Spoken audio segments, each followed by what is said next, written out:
제가 언제 한번 이 얘기를 한 적이 있습니다만,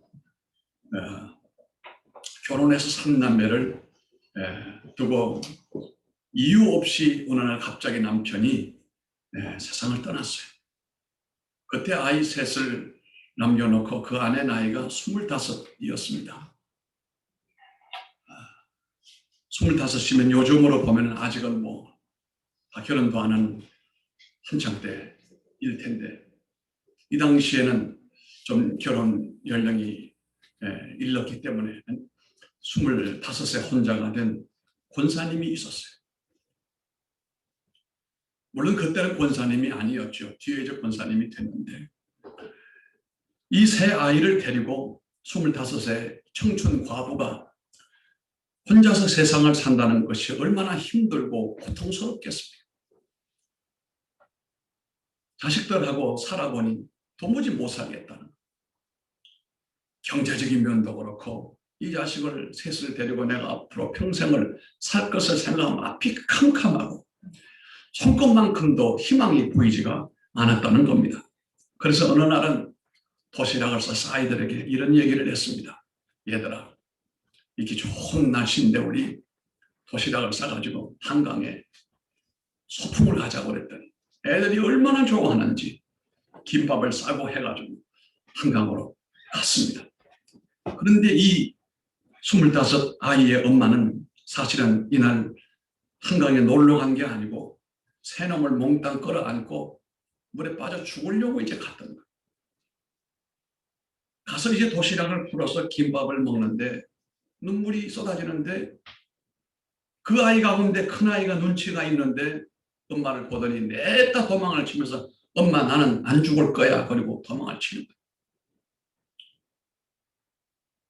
그러니까 둘 데리고 죽을 수도 있지만 내가 둘 데리고 죽으면 저걸 누가 돌보느냐 해가지고 그날도 그냥 그렇게 울면서 집으로 왔어요.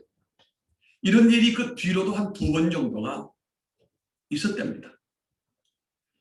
그러고 난 다음에 옆집에 사는 분이 전도를 했는데, 애기 엄마 셋 데리고 얼마나 살기 힘들어. 그러니 나랑 같이 교회를 갑시다. 당신은 사람이 도와줘서 될 문제가 아니고 하나님이 도와줘야 될 것 같으니 교회 갑시다. 그 말에 귀가 솔깃한 거예요. 사람이 도와줘 될 문제가 아니라 하나님이 도와주셔야 된다고 하니까, 하나님이 계신지는 모르지만 따라서 예배당을 그날부터 나가게 된 것입니다. 그래서 마음을 잡고 힘들고 어려운 인생을 최선을 다하여 살아가서 거기서 이제 그가 집사가 되고 권사까지 됐어요. 이미 아이들은 다 자라서 출가를 하게 되고 살 만큼 잘 살고 있었습니다. 그런데 셋 중에 막내가 하나 있는데, 아들이었는데, 이 아들도 그래도 열심히 공부를 해서 인천공항의 물류센터에 거기서 취업을 하게 돼가지고 일을 잘하니까 과장까지 오르게 되었다는 겁니다. 그런데 문제는 그 물류 창고니까 거기는 귀한 물건도 있고 귀한 그 물건도 있는데, 거기에 이제 위에서 직원이 뭘 잘못해서 넘어지는데 이 과장이 볼 때 저건 넘어지면 깨지면 엄청난 손실이 온다고 해서 쫓아가서 그것을 붙들었는데, 그만 그 위에 쏟아지는 것들로 인해서 완전히 사람이 그냥 압사 당하기 직전까지 갈 정도로 완전히 망가졌어요. 다른 것은 시간되어 고칠 수 있지만 머리를 심하게 다쳐가지고 사람이 의식이 없어 버리고 말았다는 겁니다. 그래서 이 엄마가 쫓아가 보니 아들이 산 게 아니에요. 인공호흡기에 의해서 간신히 힘들게 숨을 쉬는 듯한데 의식이 없으니 살아있는 송장이었다는 겁니다. 그런데 이 회사도 그렇고 병원도 그렇고 너무 심하니까 이 사람은 소망이 없으니까 호흡기를 떼어야 되겠다.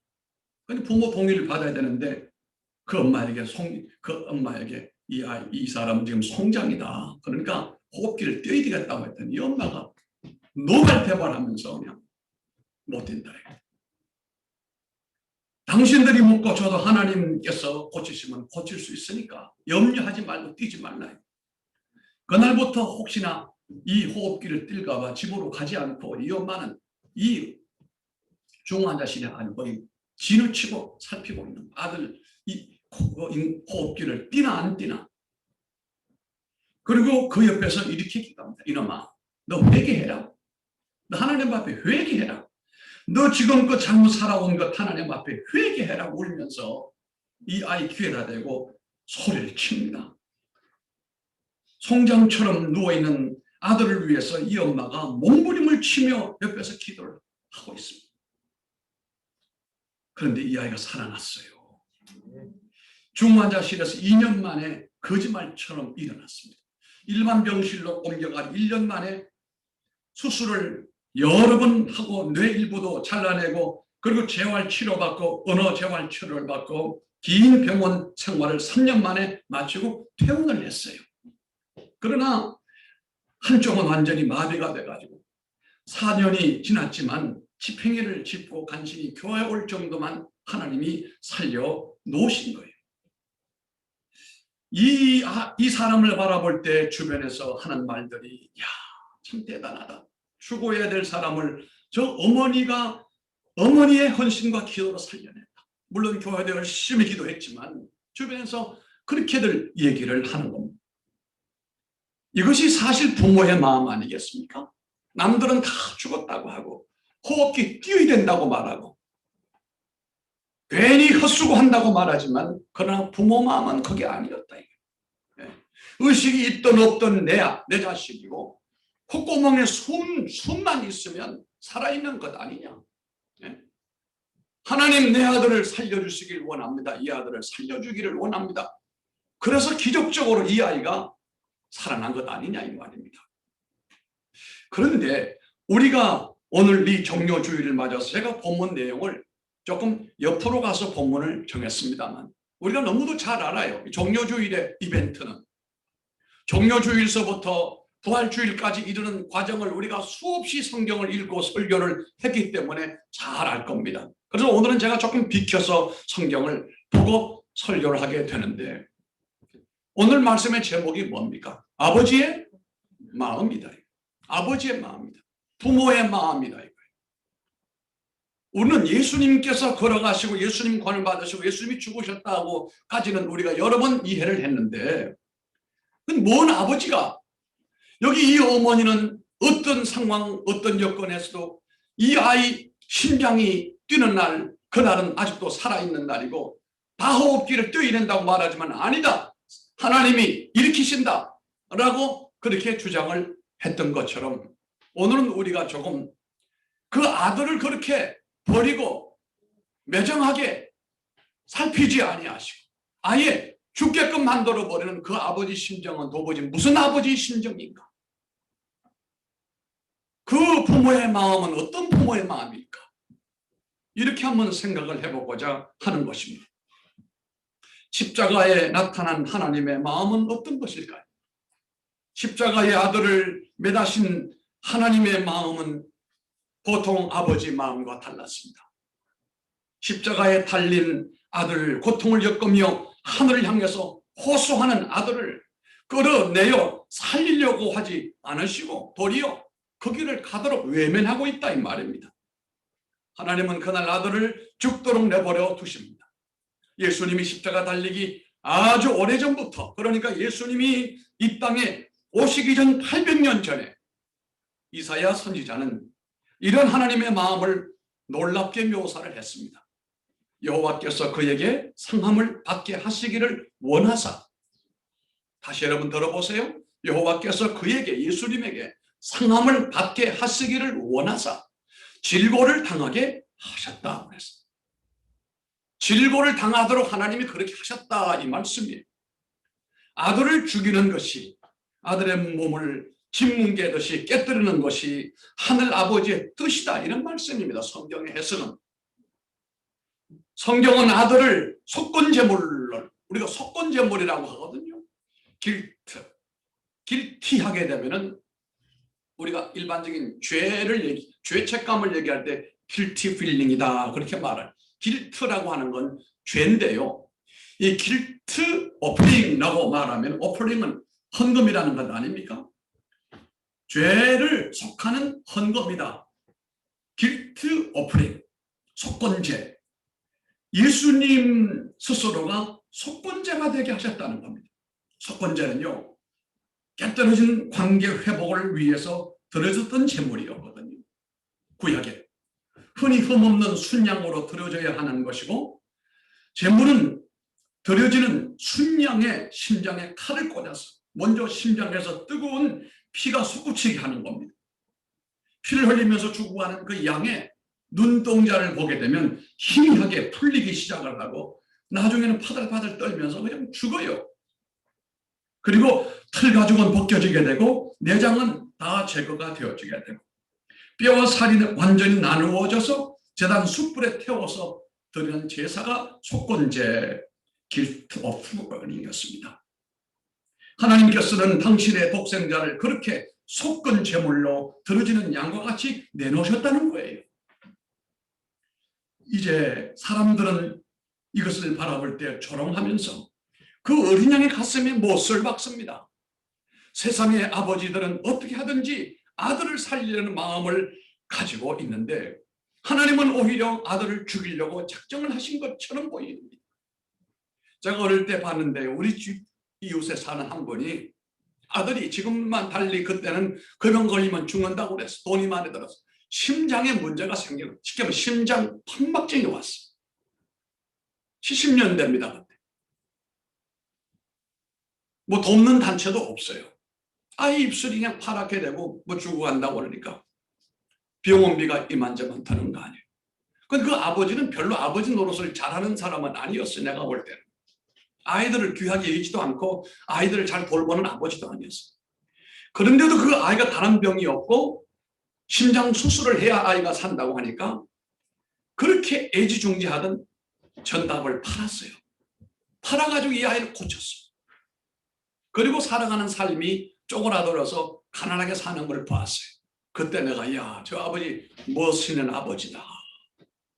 멋있는 아버지가 되려면 저렇게 돼야지. 근데 하나님은 아들 예수님에 대하여는 정반대 모습을 우리들에게 보이고 계신다는 겁니다.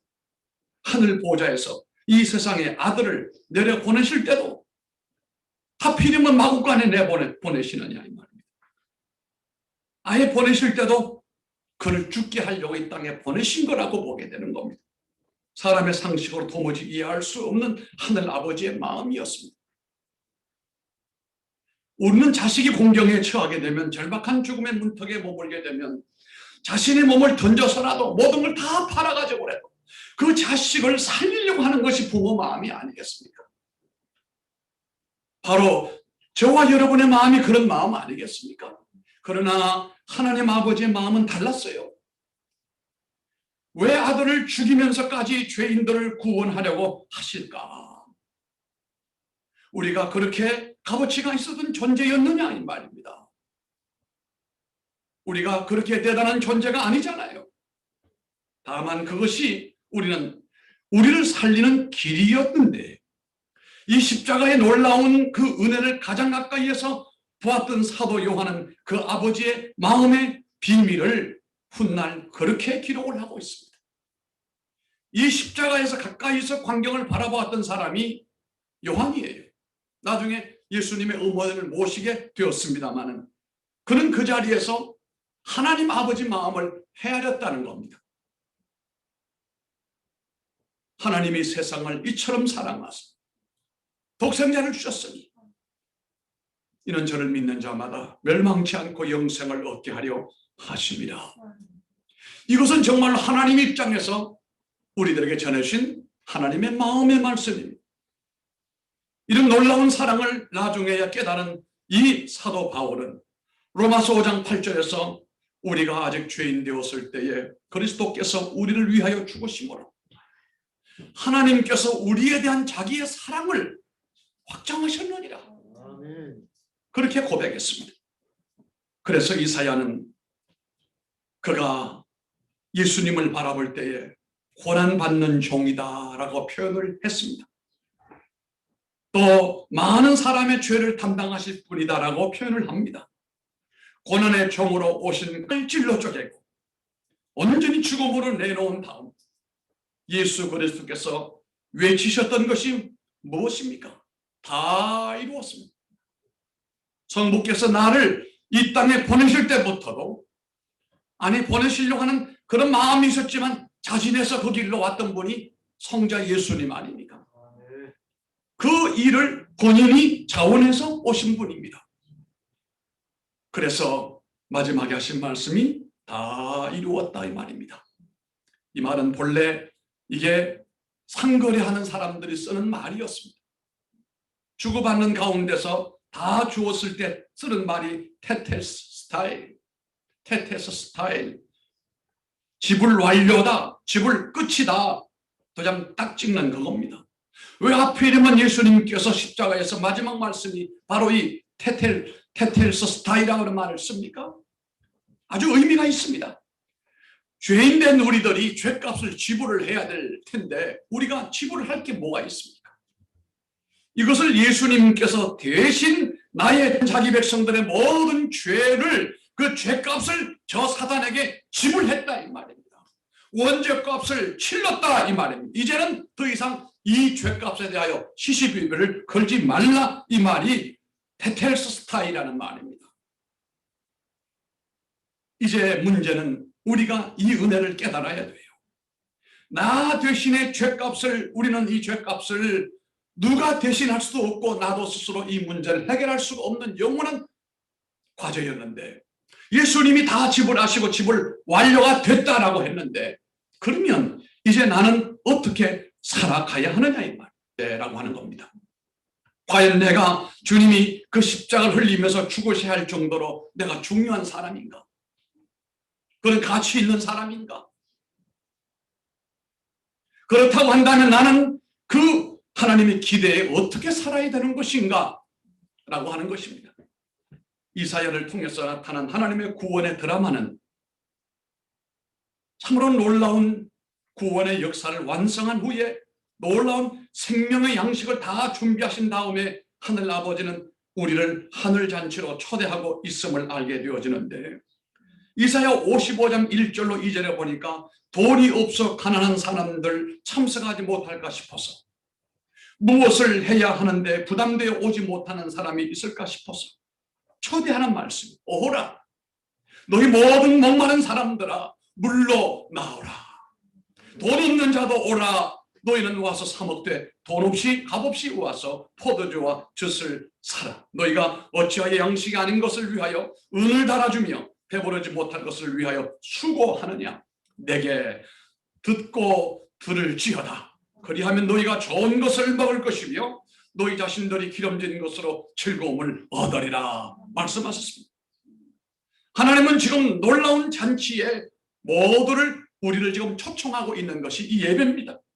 거기에는 하나님의 영원한 사랑이 부어져 있고 준비된 하늘의 양식이 있고 그들을 영원히 살게 할 능력이 있고 그들에게 요구되는 것은 오직 한 가지입니다. 지금 그 은혜를 저버리지 말라는 겁니다. 주님이 나를 위하여 십자가 죽으신 그 은혜를 저버리지 말라는 겁니다. 가치 평가 절하하지 말고 싸구려로 여기지 말라 이 말씀입니다. 너희는 여호와를 만날 만한 데 찾아라. 가까이 계실 때에 그를 부르라. 여기에는 기회를 놓치지 말라 이 말입니다. 하늘 아버지의 마음과 깊이 이 연결되어지는 것입니다. 이 종료주일은 하늘 아버지의 마음을 알고 그분께 나아가는 절기입니다. 그 축복을 우리가 모두 누리시는 절기가 되기를 바랍니다. 그러므로 우리 영혼은 그 놀라운 사랑에 취해야 됩니다. 감격과 기쁨으로 뛰놀 수밖에 없는 은혜가 있기를 바랍니다. 생명을 주고 싶어 하시는 그 아버지의 그 거룩한 역사 앞에 우리가 나아갈 수 있기를 주님 이름으로 축원합니다. 나는 그 은혜를 무엇으로 드릴까? 이것이 우리의 과제입니다. 어떤 사물이든지 눈높이에 따라서 전혀 달리 보이잖아요. 어디서 보느냐, 어느 눈높이에서 바라보느냐에 따라서 그 모든 것이 전적으로 달라요. 포인트가 달라지게 되면 이 종료주일만큼은 십자가를 바라보는 계절인데 십자가의 주님을 바라보는 계절이 되기를 바랍니다. 이제 우리에게 필요한 것은 그분의 고통과 아픔이 나를 위한 것이었다라고 하는 진실이고, 내 생명을 살리기 위한 구원의 잔치와 생명의 양식을 준비하시는 시간임을 우리가 알아내야 됩니다.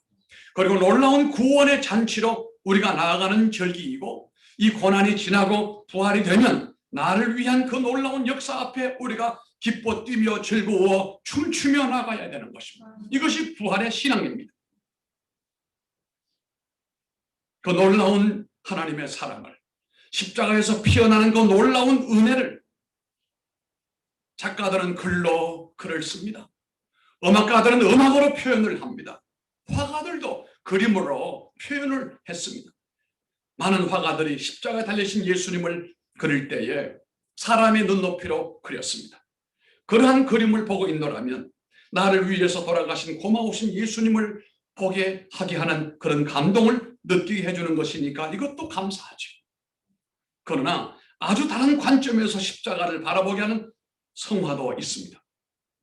초현실주의 스페인 화가 살바도르 달리라고 하는 그는 1951년에 그린 작품 가운데 십자가의 성요한의 그리스도, 이 말은 십자가 그날 못 박힐 때 밑에 있던 그 제자가 요한이었는데, 요한이 바라보았던 그 눈동자는, 그 초점은 사람의 보고자 하는 초점이 아니었어요. 하나님의 그 초점으로 그림을 그렸다, 그런 말입니다. 오늘 여기 하나 이제 잠시 띄워주면 좋겠는데 한번 우리가 볼 수 있습니다. 바로 이 그림입니다.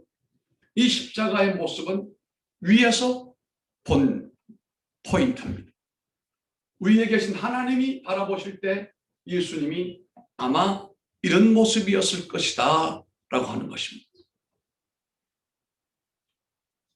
이 밑에서 바라볼 때 주님의 그 고통과 아픔보다는 위에서 바라보시는 저 모습이 훨씬 더 고통스러워 보였다는 거예요. 이 달리의 이 그림에서 하나님의 그 아픈 마음이 그대로 우리들에게 전해져 오도록 그림을 그렸다는 사실입니다. 여기에는 십자가에 달린 당신의 아들을 보시는 아버지의 마음이 놀랍게 표현이 되어 있습니다.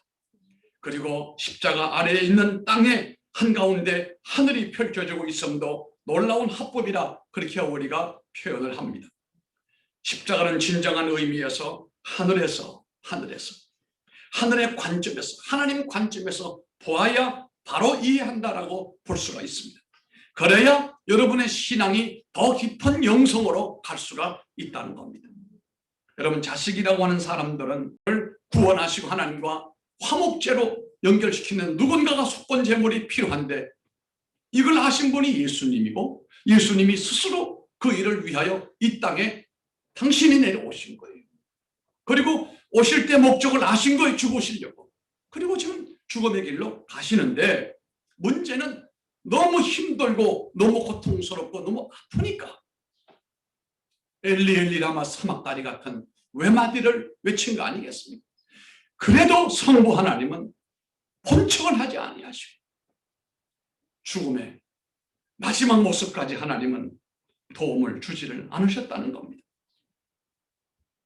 십자가를 지고 골고다로 오르신 예수님을 바라보는 아버지 하나님의 심정, 아버지 제발 이 잔을 내게서 지나가게 해달라고 할 때도 못 들은 척 하시는 아버지, 엘리 엘리 라마 사막다니 하실 때도 떨면서 희미한 눈동자로 죽어가면서 마지막 속건제물로 들어진 양처럼 그렇게 죽어가는 아들을, 그 모습을 외면하시는 하늘 아버지의 심정, 이것은 바로 못나고 허물진 나를 구원하기 위하여 성부 하나님은 아들의 고통에 외면하셨다는 사실입니다. 세상에 값없이 생명의 양식을 고루 베풀어 주실 수 있는 방법은 아들의 고통을 외면하는 길밖에는 없었기 때문에 오늘 우리에게 구원의 잔치를 베풀어 주시기 위하여 하늘 아버지는 그 모진 고통을 헤아리지 아니하시고 외면하시면서 아들을 죽게 만드셨다는 겁니다. 이만큼 이 못나고 허물진 죄인 이 아들을, 이 자식들을 하나님께서 살리시려고 아들을 버리시는 이런 고통을 감당하신 이 날이 바로 종료 주간이 되어야 됩니다. 기도하겠습니다. 아버지, 오늘 우리가